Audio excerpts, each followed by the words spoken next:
All right, so back here on the 1978 Toyota pickup. So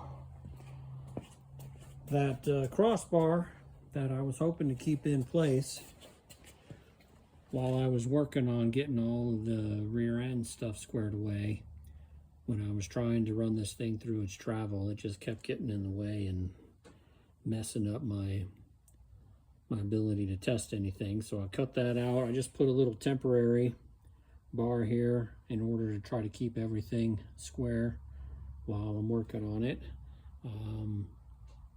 And so then I was going to put in the panhard bar next, but I needed to make sure that I didn't end up mounting it in some, stupid spot that then made it impossible to put the coilovers on. So I ended up setting up the coilover mount. This is just tacked in place.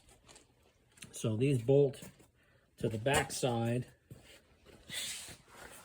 of the mounts that are hooked into the rear end, and so they got that spacer and everything. So got those bolted on the bottom. No springs on it right now because I'm just testing the travel and I don't want those to get in my way. So then I set up this bar here. So that's the bar that I had from before. This is 1/8 wall, 1 3/4 diameter. So it's a little bit smaller than the previous one by like 1/4 inch, and so I think this should be fine. And then what I ended up doing is I cut a hole in a plate, and then I ran that plate up against the frame, and then I put the pipe inside of it. So I'll get weld all the way around it. I'll weld the pipe to that plate, weld along the top inside of that gap as well. And so that should be pretty good.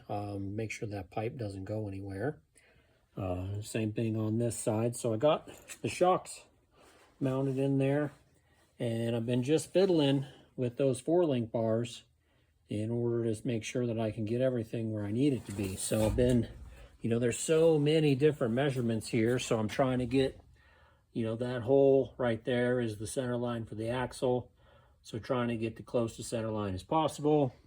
And then I got the blocks here in order to get my ride height squared away, and then been testing the pinion angle here in order to make sure that's going to be compatible with the front, and been setting the jacks in the back in order to get the height of the frame where it needs to be.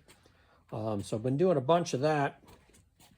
Now, one thing that totally messed me up bad was I had assumed that this bolt right here was in the middle of this axle housing, and it ain't. So you can see that other mark that I put on it. It's off by over 1/2 inch to the side. And so I was doing all kinds of things lining up, assuming that was the middle. And I kept getting weird stuff happening to me. Well, it's because that bolt on the top ain't in the middle. And that pissed me off, because why the hell wouldn't you put the bolt in the middle? It's beyond me. So that messed me up bad. And then I've been sort of like fighting back and forth. Whenever I get to moving things in and out, I got to constantly check here to make sure that my axle's not shifting left and right, because I don't have the panhard bar in there in order to hold it in place. And so just been, fiddling and going back and forth and changing everything. So I finally feel like I got it in a pretty good place. This bar here, so what I ended up doing was I just drilled holes all the way through and then sleeved it just like I sleeved the transmission cross member. And then, TIG welded that one in place in order to get it a bit smoother than, if I was going to MIG weld it and then have to spend forever grinding. And so I just TIG that one in place. There's some washers here that'll end up going when, this is finally in place. A washer on this side and then a washer where the nut is. Bolting round things to round things. It ain't ever going to be perfect as far as I can tell. Maybe when that washer's on there, that sleeve will crush into the washer and deform and wrap around it. I don't really know. But that's working okay. And then I've just been testing this by moving it up and down through its travel range. And so I don't hear any weird like creaking or binding or anything. It goes through the travel range just fine. I've been making sure that the shocks, when they get through their range, that they're not binding or moving any weird angles or anything, but it's working pretty good. Like, I'm pretty pleased with this so far. That 4-link, man, it has so many different adjustments on it. So you can twist both sides and move the axles forward and back. You can twist one side and get it like cockeyed, which, you know, again, that messed me up bad where I was trying to, you know, measure off of that bolt, thinking that it was going to be, you know, center to center. And then I'd take my tape and I'd measure from that bolt over to something like this mount on either side and getting, you know, totally different measurements and moving back and forth and everything. And that caused me to waste a whole lot of time when I was working with something that wasn't the center. And so that was a pain in the ass. I also just have these bars, you know, just sort of randomly put in. You see they all got Zert fittings on them, which is awesome. And so I'd be able to keep them greased up. And so, you know, certainly want to put those in a spot that I'm easy to access. And so, you know, I got a pretty good fitting for my grease gun, but it's sort of long. And so I'll probably end up pointing those ones down. You know, this one over here, you know, if I tried to point it down, it would end up getting stuck in there, so I wouldn't be able to point that down. So we'll see how I end up running those bars when they're finally in place. Like that one, you know, the fitting ain't no way in hell you'd be able to get in to hook that in.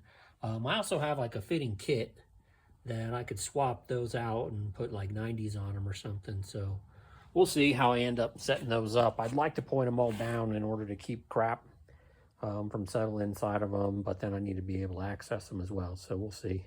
And then as far as these bolts, you know, these bolts over here are going to be okay.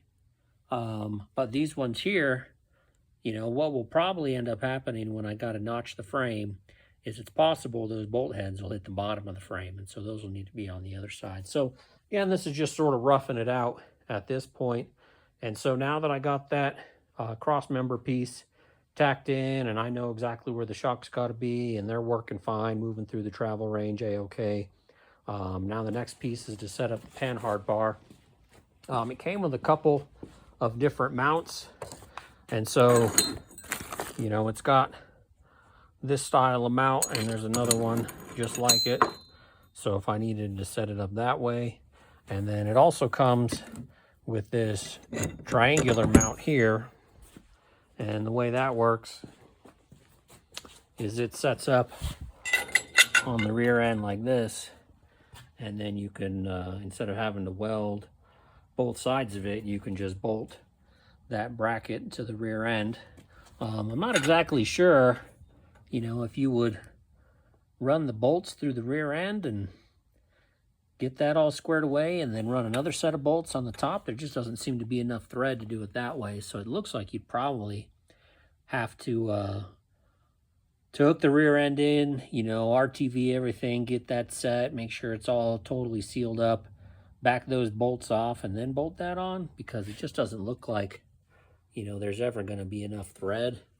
If I put another nut on there and it's pushing this bracket away from the housing a little bit, man, there would not be a lot of thread for that to bite onto. So I got a couple different sets of nuts that I can try out, but I'm not sure if I'll end up using that or the other brackets. We'll see. All right, so yeah, that's kind of where we're sitting. It looks pretty good. I mean, you know, it's all them measurements and all that movement and all them bars and angles and everything. Man, oh man, like, it's been kicking my butt. And I definitely thought initially that setting this one up was going to be way easier than the front. Because I had to cut the front and, you know, box it in and all kinds of other stuff. I just looked at this like, oh, it's 4 brackets. Zap them on and you're done. But man, with all those linkage bars and all the different angles and everything going on back here, you know, this is definitely taking me a lot longer than I thought it would. But I think now that I got that shock cross member in place, I should be able to keep on moving. All right, thanks. See you on the next one.